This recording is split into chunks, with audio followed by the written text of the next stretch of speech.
رافا، ای خدای شفا دهنده،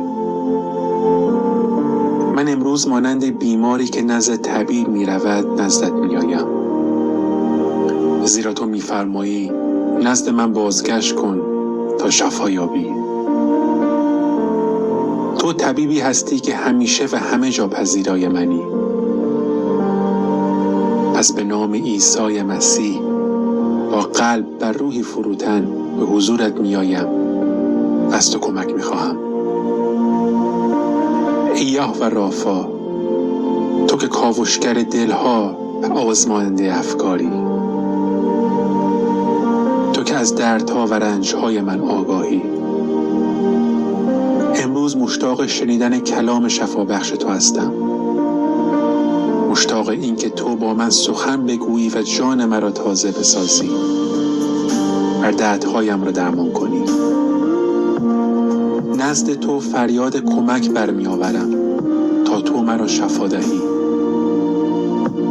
ای خداوند، شفایم ده که شفا خواهم یافت، نجاتم ده که نجات می‌یابم، زیرا تویی تنها امید و ستایش من.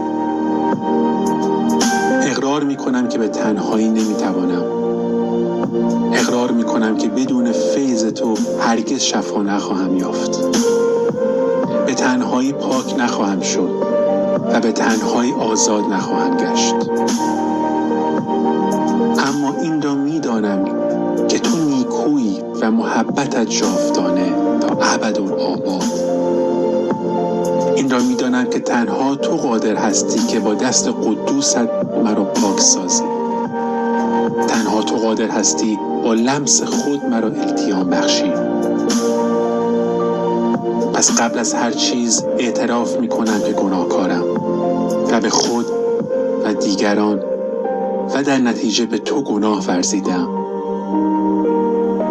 کلام تو به من میگوید اگر بگویم گناه نکردم تو را دروغگو جلوه دادم و کلام تو در من جایی ندارد. ولی اگر به گناهان خود اعتراف کنم تو که عادل و امین هستی گناهان مرا میآمرزی و مرا از هر گونه نادرستی و ناراستی پاک میسازی. پس به نام عیسی مسیح از تمام گناهانی که تا به این لحظه مرتکب شدم توبه میکنم و در خون عیسی مسیح خودم میپوشانم.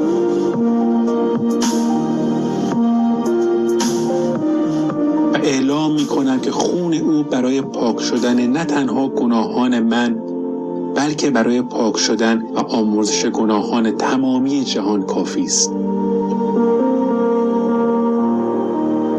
پس ای خدای رحیم و فیاض، بر حسب فیض عظیم خود در عیسی مسیح گناهانم را بیامرز و بر حسب رحمت بیکران خیش نافرمانی هایم را از حضور خودت محو فرما.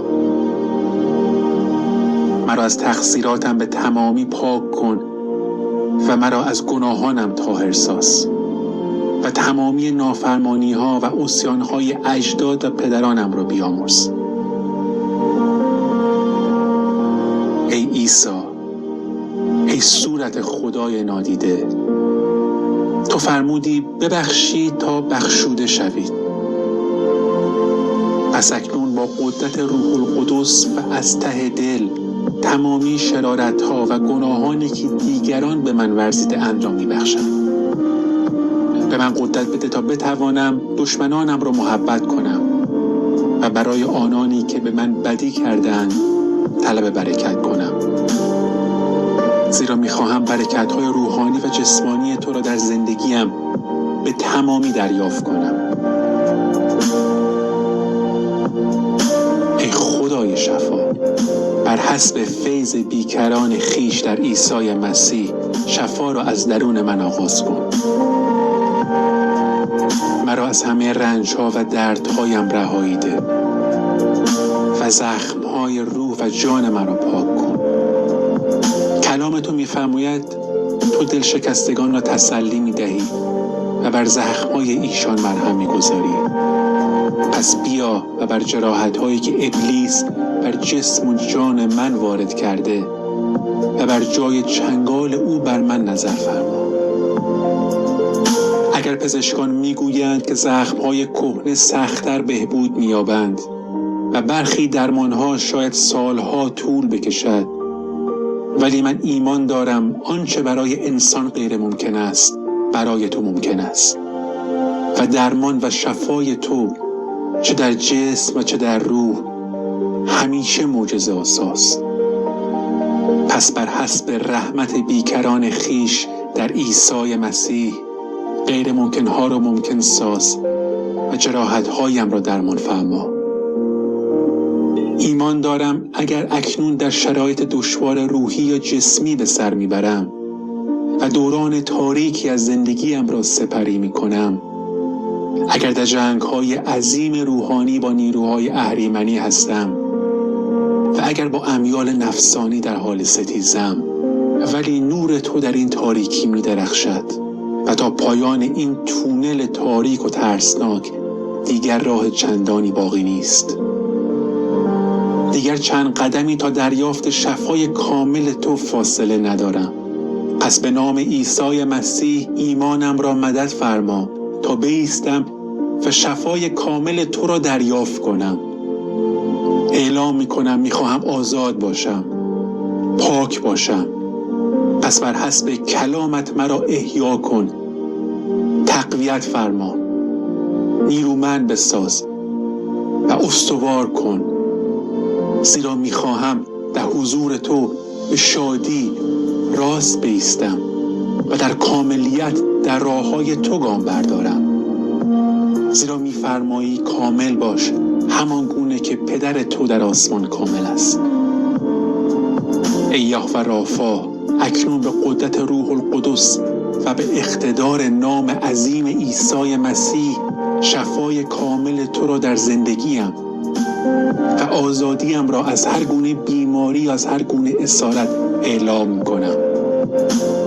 اعلام میکنم من اسیر نیستم بلکه آزاد هستم. اعلام میکنم من برده نفس و دنیا نیستم بلکه فرزند خدا هستم. اعلام میکنم من ضعیف نیستم بلکه در مسیح قوی هستم. اعلام میکنم من نخواهم مرد بلکه زیست خواهم کرد. اعلام میکنم تو مرا به عمر دراز سیر خواهی کرد و نجات خود را به من خواهی چشانید.